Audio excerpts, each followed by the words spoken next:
Metti la lingua contro i denti, apri le labbra leggermente, sorridi, un po' rilassata. Dai, sciogli le spalle un po'.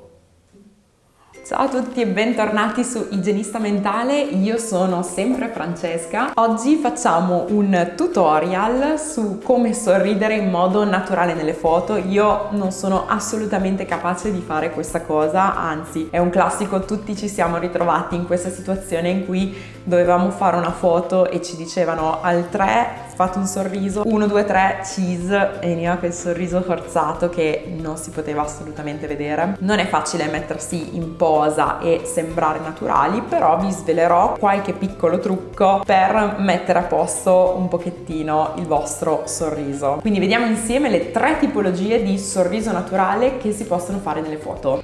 La prima tipologia è il sorriso a bocca chiusa, quindi partite sempre con una faccia un po' rilassata, portate la lingua sul palato, apri leggermente gli occhi e infine alziamo gli angoli della bocca in modo da formare un sorriso accennato.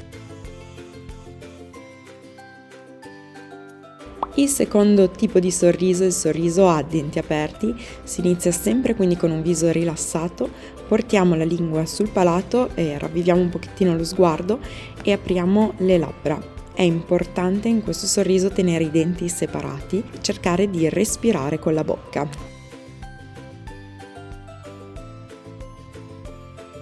Infine la risata, quindi sciogli bene le spalle e comincia a pensare a qualcosa di veramente divertente. Cerca di farti ridere abbastanza da aprire molto la bocca. Potrà sembrarti un po' stupido, ma ti garantisco che questo non si noterà in foto. Insomma, avete capito come essere dei perfetti poser. Dopo questo tutorial voglio dei sorrisi perfetti in tutte le foto, mi raccomando. Se vi è piaciuto questo video mettete mi piace, iscrivetevi al canale YouTube, fatemi sapere nei commenti se sapete sorridere in modo naturale o anche voi avete sempre fatto fatica come me a fare un sorriso spontaneo. E noi ci vediamo al prossimo video.